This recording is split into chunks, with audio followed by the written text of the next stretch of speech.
todo. Gracias, hermano René. Gracias, hermanos. Que Dios me bendiga a todos. Vamos a dar paso a la lectura de la palabra. Segunda de Timoteo, capítulo 2 y versículo 20 y 21. Gloria sea al Señor. Dice la Biblia de la siguiente manera: pero en una casa grande no solamente hay utensilios de oro y de plata, sino también de madera y de barro. Y unos son para usos honrosos y otros para usos viles. Así que si alguno se limpia de estas cosas, será instrumento para la honra, santificado, útil al Señor y dispuesto para toda buena obra. El doloroso proceso de Dios para hacer vasos útiles en sus manos. Cuando Pablo comienza a hablar en la epístola a Timoteo acerca de esa casa grande donde hay muchos utensilios, lo está hablando de una forma literal y no como algunos aluden al hecho directo que está hablando de la iglesia. Pablo, hermanos, fue uno de los que usó claras alegorías y símiles para comparar ciertas verdades. Y en esas verdades, una de las experiencias que él tuvo fue, hermanos, que pudo llegar a las casas de los aristócratas porque él tenía dos nacionalidades, una judía y una nacionalidad romana. Esto le permitió ver el desarrollo de esta gente adinerada que tenía toda clase de utensilios. Pero cuando Pablo comienza, hermanos, arribando a estos versículos, lo hace con el hecho de que ha venido exhortando a Timoteo, que Timoteo se aparte de fábulas, que se aparte de pleitos, que se aparte, hermanos, de todos aquellos que practican falsas doctrinas y más aquellos que estorbaban la obra de Dios, como lo eran aquellos hombres llamados Emineo y Fileto. Entonces, cuando Pablo ya arriba, hermanos, a esa posición de decirle en el versículo 20, pero en una casa grande hay muchos utensilios, y unos son vasos de honra y otros son vasos de deshonra. Lo que está hablando claramente, hermanos, era lo que culturalmente se vivía en su época. Recordemos que Israel en aquella ocasión, hermanos, no era una ciudad frondosa, había muchas aldeas y dentro de esas aldeas no existía, hermanos, el hecho de que muchas personas pudiesen tener agua potable o servicio sanitario. Era obvio de que eran de gran valor y de gran precio lo que nosotros comúnmente conocimos en nuestra cultura como aquellas ollitas de barro, aquellos porrones, hasta que llegó la hojalatería y despojó a esos. Y luego que llegaron los plásticos, despojaron a aquellos depósitos, aquellos cántaros que habían de metal, aquellas ollas metálicas, de tal manera de que, hermano, la sociedad que va cambiando va teniendo en cuenta de que, si bien es cierto, son útiles las cosas, pero las cosas, hermano, en el tiempo no son, hermanos, precederas, sino que tienen un fin. Y cuando Pablo comienza diciéndole, hermano, esta frase a Timoteo, lo dice de que, hermano, hay instrumentos que son de barro, hay otros instrumentos que son de oro y de plata, pero también hay de madera. Y unos son para usos honrosos y otros son para usos viles. Recordemos de que en una casa, hermanos amados, siempre había necesidad de tener agua, como en esos depósitos, pero también siempre había necesidad de recoger la basura, es decir, lo que no servía, y ponerlo en otro depósito. Pero cuando un depósito, hermanos, que tenía una suma importancia, se iba desgastando y se iba haciendo viejo, y esa olla, hermanos, quizás de barro, iba perdiendo las orejas, quizás, hermanos, se iba haciendo más vieja, ya no la ocupaban para el hecho de, hermanos, un uso honroso, sino que la ocupaban para un uso deshonroso, es decir, para depositar la basura. Entonces, vemos claramente de que, según la cultura, hermanos, en la que Pablo se desarrolló, principalmente siendo judío, podemos nosotros ver cómo desde la antigüedad habían por esos desiertos vasos de honra. Y esos vasos de honra eran vasijas, hermanos, llenas con agua, en los caminos que ocupaban los peregrinos, para que cuando vayan por el candente sol y no tuviesen, hermano, ocasión de conocer el pozo del pueblo, de la aldea, a la orilla de ese camino, a la orilla de esa aldea, ellos podían beber agua fresca. Y eso era un ministerio, hermano, de benevolencia que venía de tiempos antiguos, en los cuales Dios, a través de la ley, había mandado de que al extranjero y al peregrino, el pueblo de Israel tenía que ser, hermano, hospitalario con ellos. Y una de las formas de ser hospitalario era poder proveerle agua al peregrino. Para Dios tiene tanta importancia el hecho, hermanos, de que un simple vaso de agua que se le niega a un hijo, hermanos, es como que se lo neguemos al mismo Dios. Y es por ello de que cuando hablamos en el sentido de instrumentos o de vasos de honra o de vasos de deshonra o de, hermanos, vasos para usos viles, tenemos que pensar de que Pablo está generalizando la idea y lo habla al ámbito espiritual, al ámbito humano. Cada uno de nosotros dentro de la iglesia tenemos una función, una muy diferente de la otra. El problema que se está viviendo en estos días finales es que todo el mundo quiere, hermano, ser cabeza y no quiere ser cola. Todo el mundo, hermanos, dice ser parte del cuerpo de Cristo, pero se les olvida que Cristo es la cabeza. Y ellos quieren gobernar la iglesia con sus ideas, con su humanismo, con su carnalidad y con su falta de espiritualidad.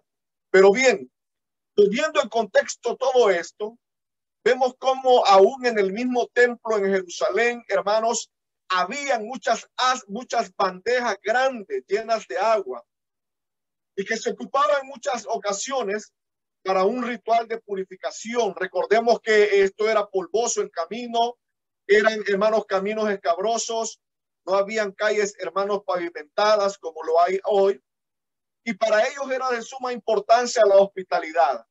Cuando usted llegaba a una casa, era necesario o deber de lo que era el dueño de la casa, y si no, si él tenía un mayordomo o un sirviente, que a usted se le lavasen los pies.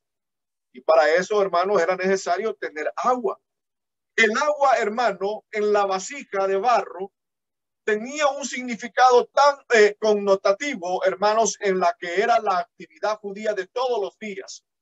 Tanto así de que cuando terminaban las grandes fiestas solemnes en el templo, esos miles y miles de vasos de agua o jarras de agua o vasos de honra que habían ahí, hermanos, en el templo, en el último gran día de las fiestas, lo que hacían era de vaciar toda esa agua.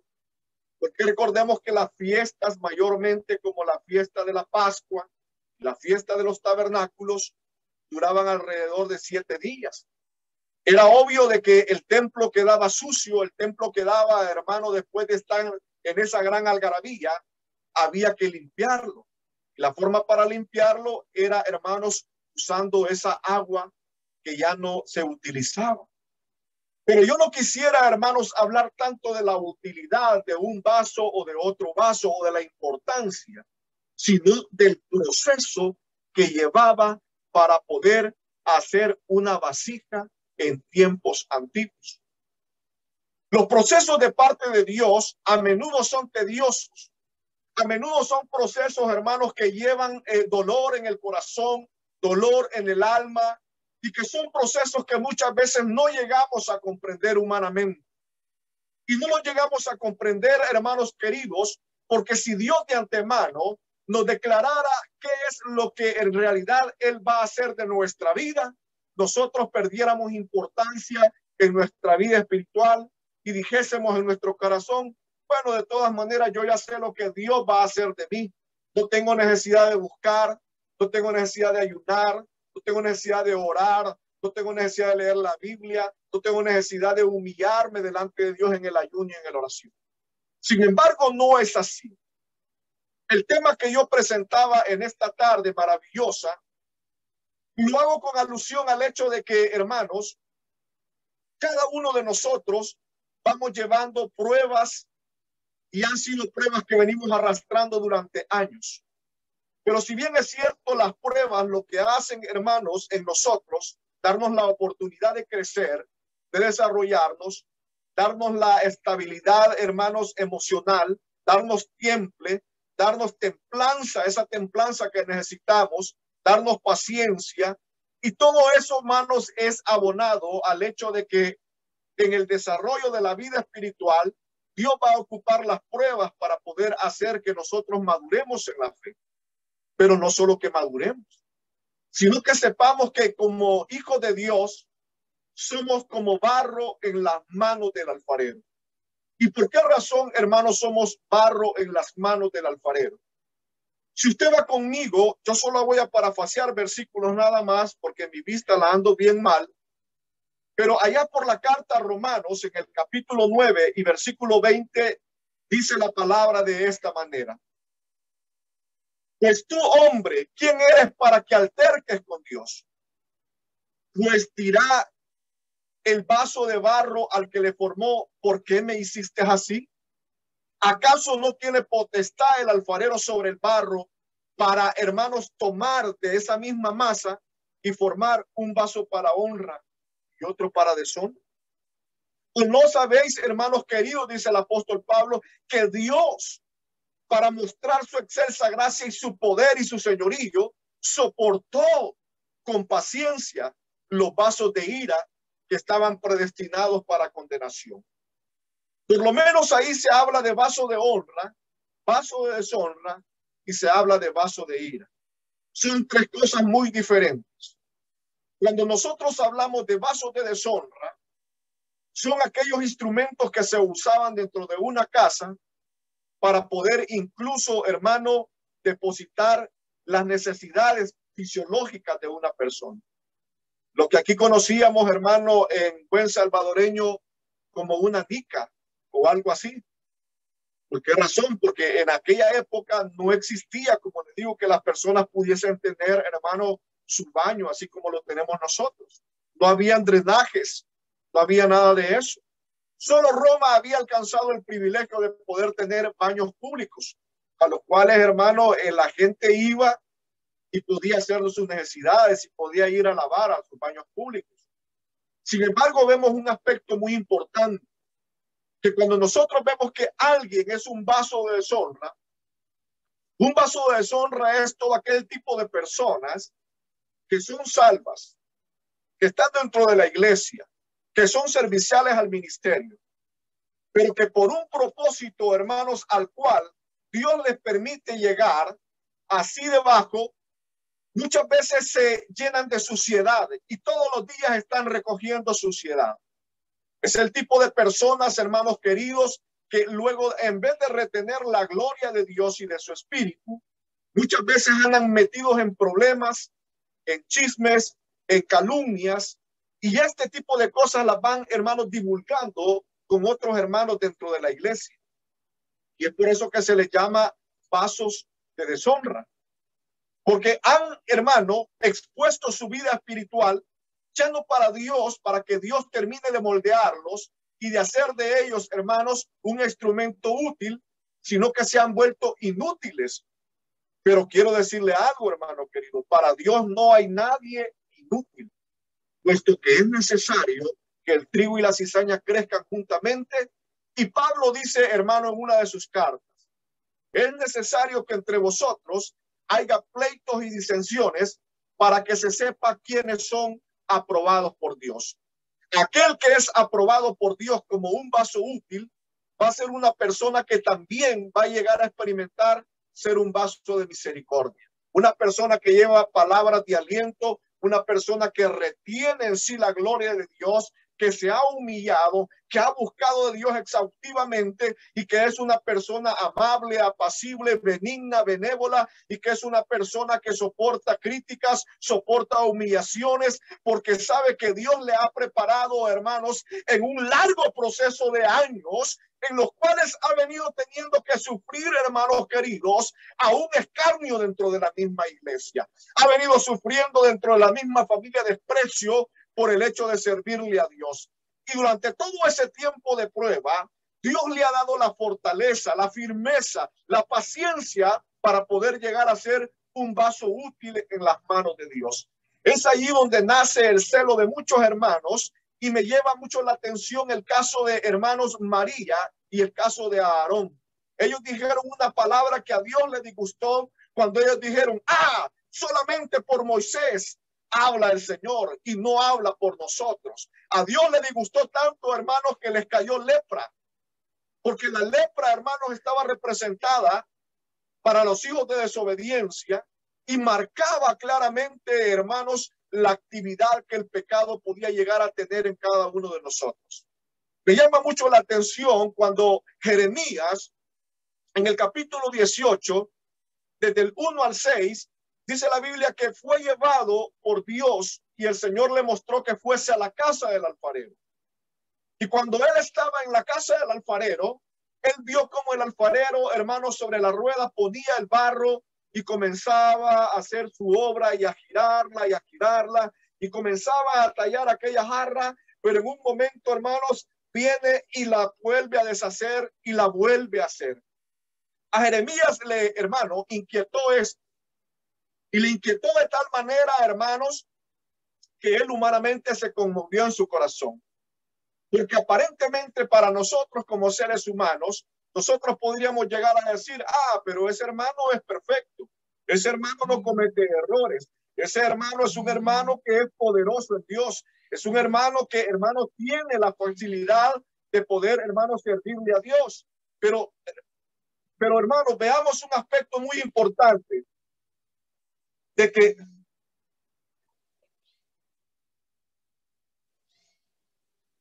veamos un aspecto muy importante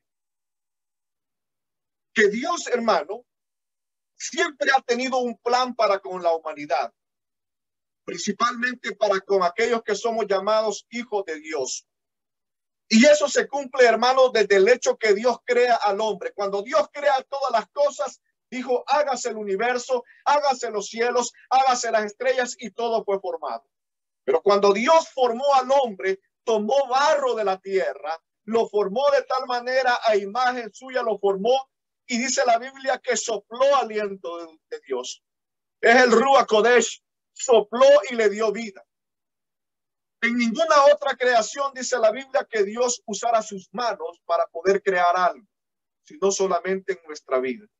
Porque desde ahí se ve cómo él, hermano, va dando forma al hombre con sus propias manos, porque él es el alfarero divino, hermanos queridos, y no hay un manual de vida cuando nosotros nos quebrantamos, cuando nosotros le fallamos a Dios, cuando nosotros nos debilitamos, cuando, hermanos, llegan problemas y situaciones adversas, cuando llegan situaciones de muerte, hermanos amados, solo el alfarero divino, hermanos, puede recoger esos pedazos y volverlos a armar. Y eso es precisamente lo que el Señor hace a través de la persona de Jesucristo. Dios le dio a Adán el privilegio, hermanos queridos, de poder juzgar sobre toda la tierra, pero a través del pecado, él le falla a Dios, y a través de fallarle a Dios, entonces se abre una puerta de maldición para la humanidad, en la cual, hermanos, ya no era Dios el alfarero divino que guiaba la vida de los hombres, sino que Satanás se había vuelto, hermanos, en el alfarero del mal,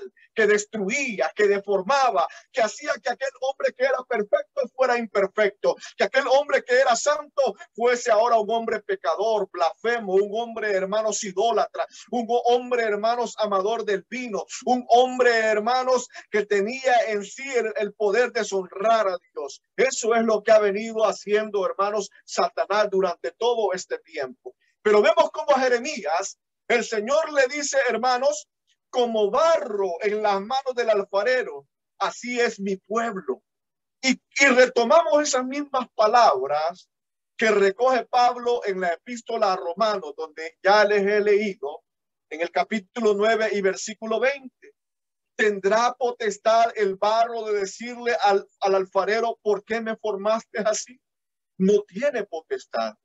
Hay cosas que nosotros no entendemos y que, hermanos, nos van a llevar a unos procesos aún más duros, porque cuando el Señor ya estaba a punto de acabar su obra, comenzamos a renegar, comenzamos a, hermanos, maldecir, nos enojamos, hermanos, cogimos gira en nuestra vida porque dijimos, hermanos, mira cómo yo tengo años de estar en la iglesia, estoy, hermanos, figurando solamente, no estoy diciendo que así sea. Y hermanos, a mí nunca me han tomado en cuenta y mejor la hermana que viene entrando tiene grandes privilegios y yo no tengo nada. ¿Por qué razón no tiene nada? Porque dentro de la formación que Dios da para nuestra vida, también tiene mucho que ver nuestra responsabilidad.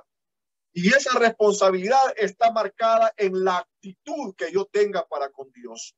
¿Por qué habemos personas que cuando ya está el fuego de la prueba y ya no aguantamos, hermanos, lo primero que hacemos es, hermanos, renegar de parte de Dios y le contamos a todo el mundo nuestros problemas, cuando no debe de ser así?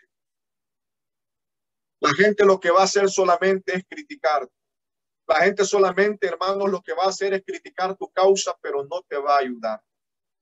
Porque yo no puedo, hermanos, influir en la formación de otra persona como Dios lo hace. Si bien puedo instruir, aconsejar, si bien puedo dar palabras de motivación, no tengo el poder para levantar a esa persona de una depresión.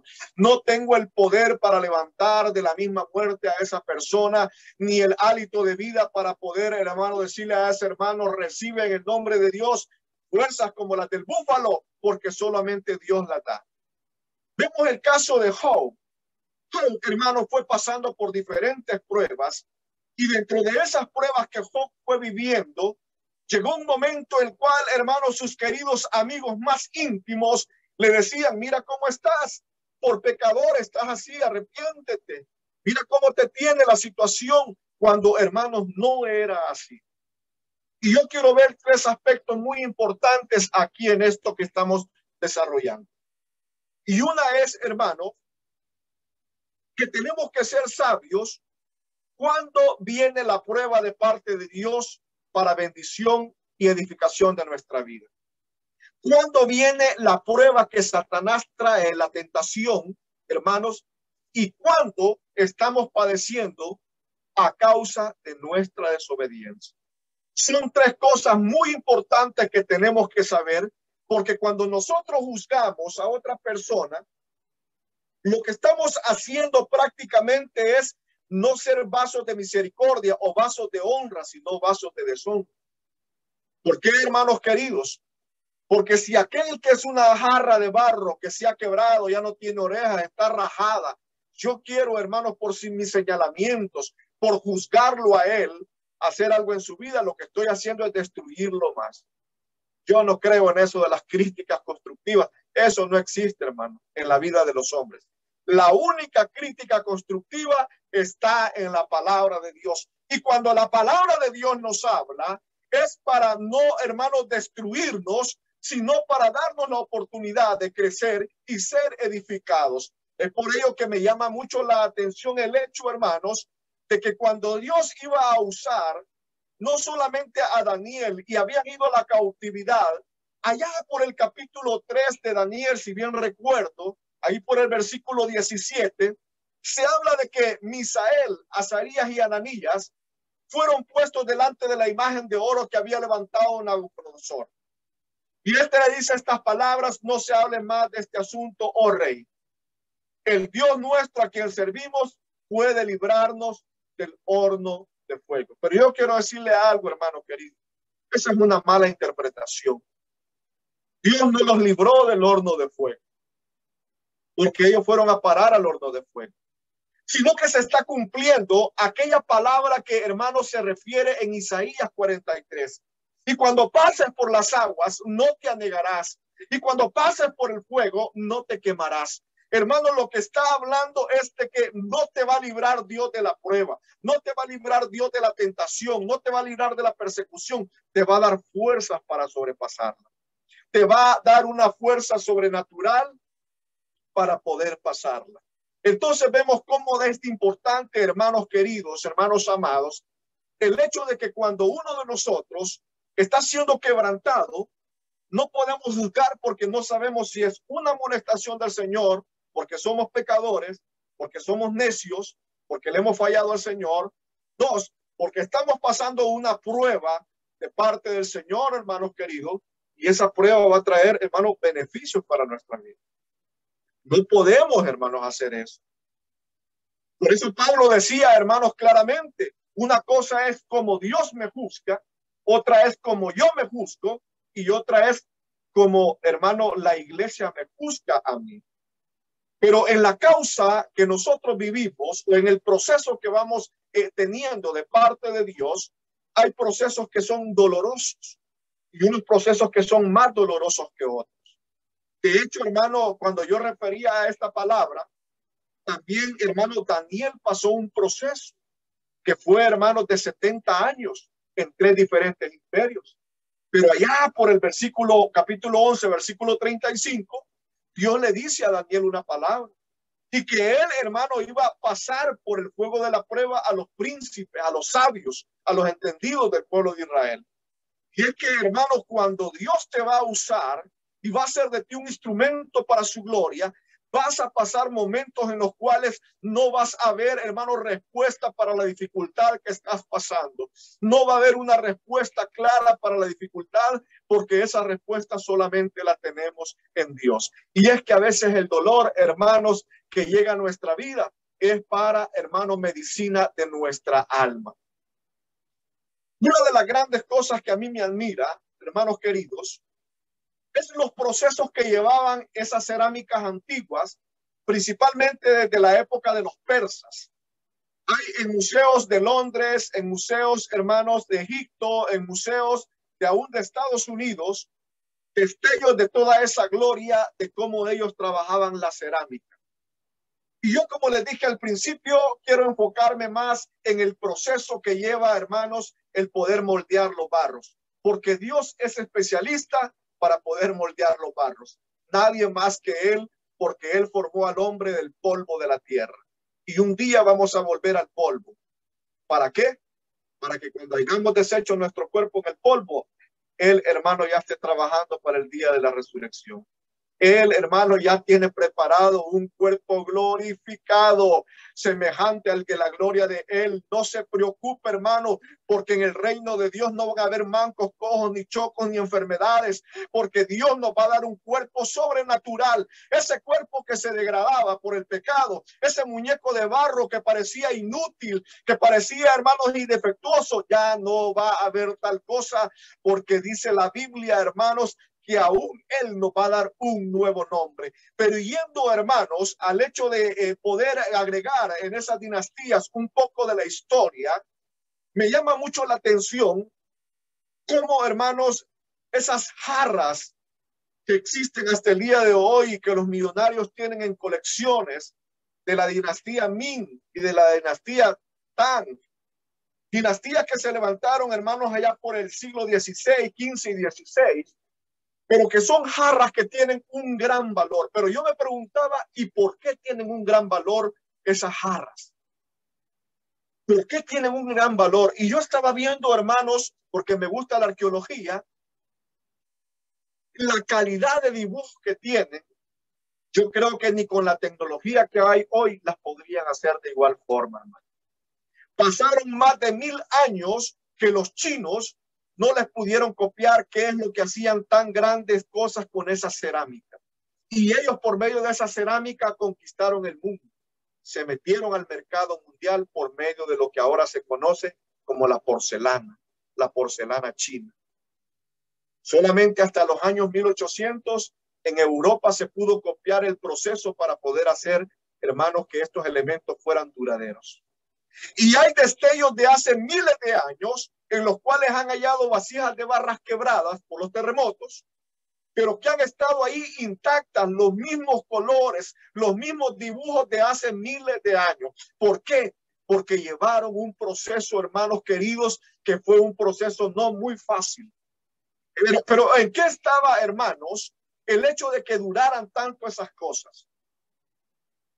Se dice y se narra que dentro de la dinastía Ming habían alfareros especiales, los cuales trabajaban para los grandes emperadores, que ellos tardaban 50 años para preparar el barro.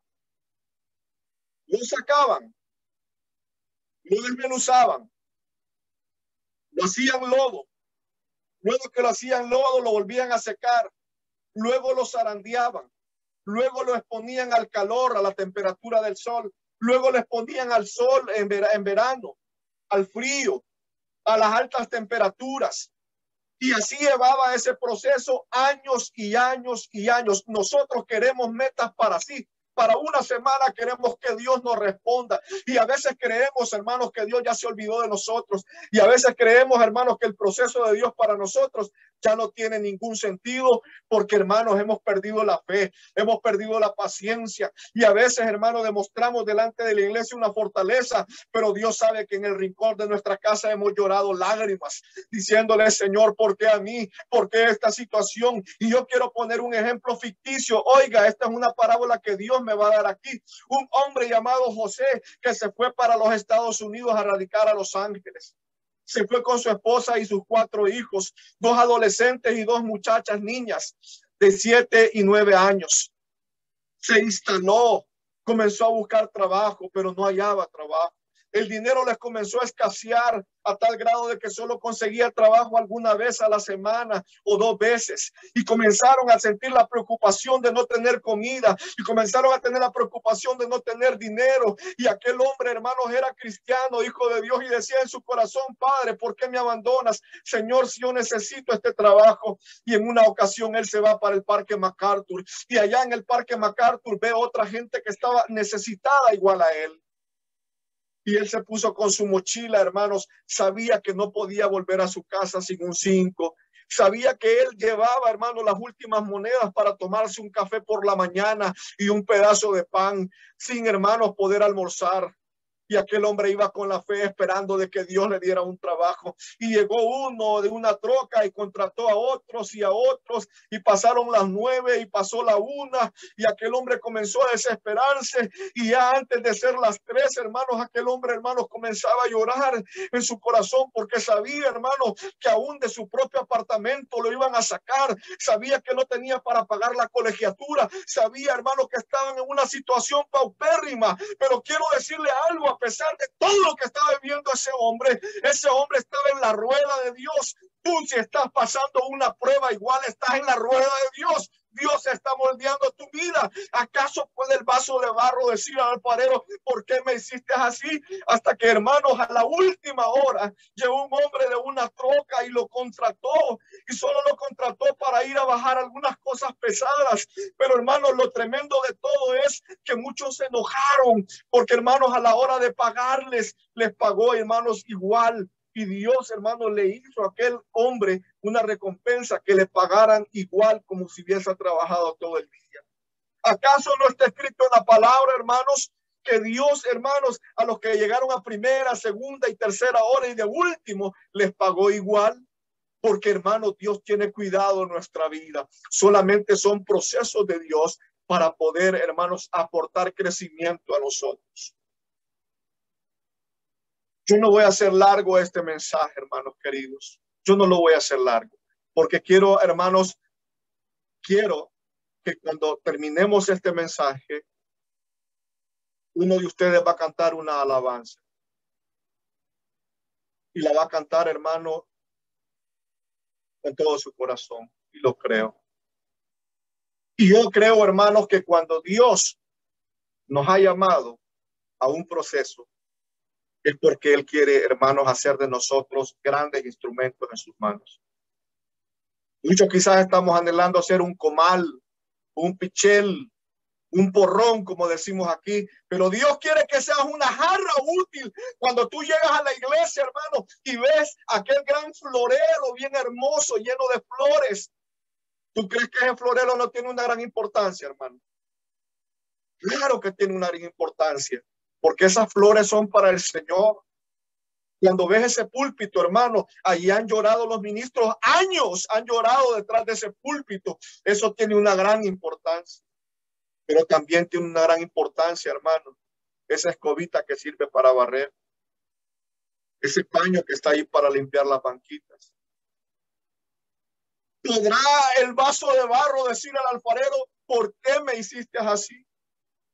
Pero Pablo dice a Timoteo: pero si os limpiáis de estas cosas, podéis llegar a ser vaso de honra, preparado para la gloria de Dios. Que jamás haya envidia en tu corazón, porque Dios usa en profecía, porque Dios da lenguas, porque Dios reparte dones a aquellas personas, porque tú no sabes el proceso y las lágrimas que aquellas personas han llevado durante años y años, hermanos, en los cuales quizás no tuvieron solamente para hacerse, hermanos, atolitos de maíz tostado, horchatas de arroz, porque no había nada más para comer, hermanos. Fueron situaciones duras y quizás tú los ves sonrientes en el culto, alabando a Dios y glorificando a Dios, pero son personas, hermanos, que en un tiempo perdieron su casa, perdieron sus trabajos, perdieron todo lo que tenían de algún gran valor, y era porque Dios quería hacer vasos útiles en ellos. Ahora Dios les sirve al Señor, y es Dios, hermanos, que tiene cuidado de sus vidas, y es Dios, hermanos, que les permite ser llenos para bendecir a otros. Es por ello, hermanos queridos, que mi exhortación o de parte del Señor es que cuando vayamos a la iglesia y comienzan a ver este tipo de cosas entrando, hermanos, problemas de la iglesia, tienes que desvaciarte. Si no te desvacías, si no hay en ti una catarsis diaria, hermano querido, tú vas a estar siempre con esa suciedad, siendo un vaso de deshonra y no un vaso de honra, siendo un vaso que no glorifica a Dios, sino solamente alguien que está estancado en el tiempo, pero Dios quiere hacer, hermano, también de ti un vaso de misericordia. Esa persona que te da palabra de aliento, que ora por ti, esa palabra, hermanos, que llega a tu vida, hermanos queridos, no es solamente por decirla así, hermanos, pero han habido horas de entrega, horas de lectura, hermanos, para que la gloria de Dios llegue a nuestra vida y Dios nos pueda permitir, hermanos, a través de la palabra ser edificados, no solamente de la casualidad, no solamente es porque vino un arrebato y yo voy a hablar de esto. Quiero decir y testificarle algo.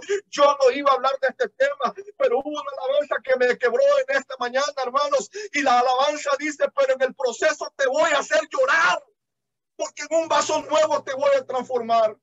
En tiempos de la antigüedad, hermanos, los levitas, cuando, hermanos, aquellas vasijas de barro se quebraban y ya no había más que hacer con ellas, la llevaban a casa del alfarero, y en casa del alfarero, el alfarero diagnosticaba si podía aún restaurarlas, si todavía tenían compostura para seguir usándolas. Pero quiero decirle algo muy importante, hermano: mientras hay vida y esperanza, quizás caminaste en el evangelio, quizás te apartaste y volviste a los vicios, quizás hoy tu vida está hecha pedazos como una jarra que le sirvió para gloria de Dios, pero ahora no tienes una utilidad. Pero yo quiero decirte que para Dios no hay nada imposible. Él puede volver a restaurar tu vida y a levantarte en victoria.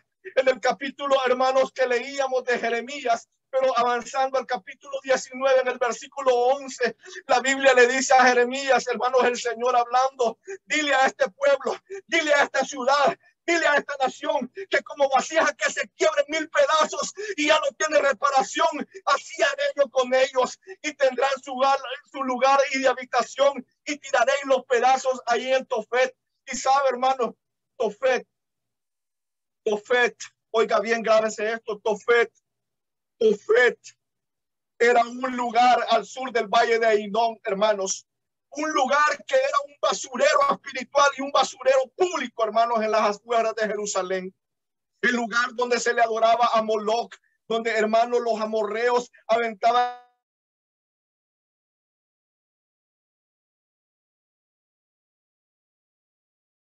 Atención, queridos hermanos, pero ¿por qué está hablando Jeremías de Tofet?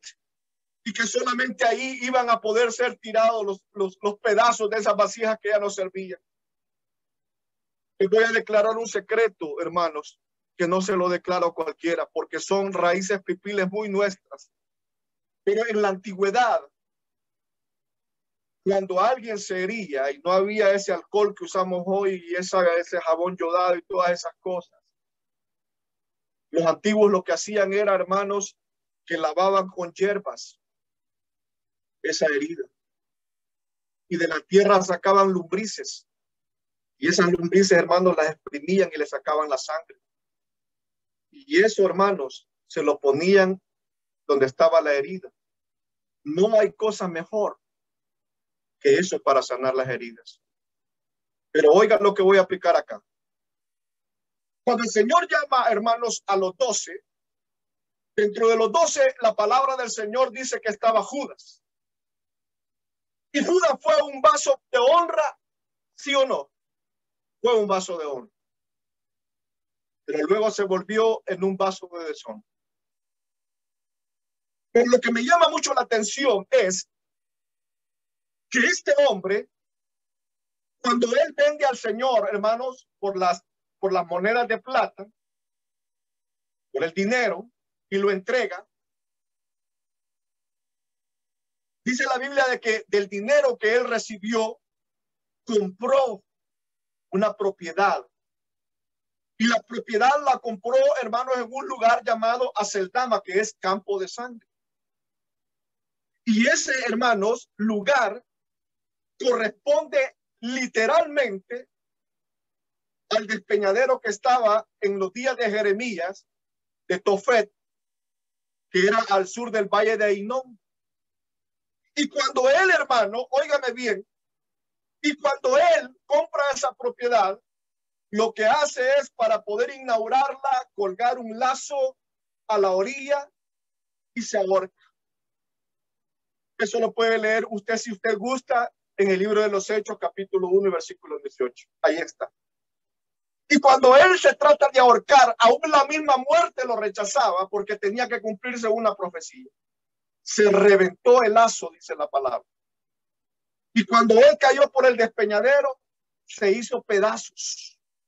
De su 100 se hizo 1000 pedazos.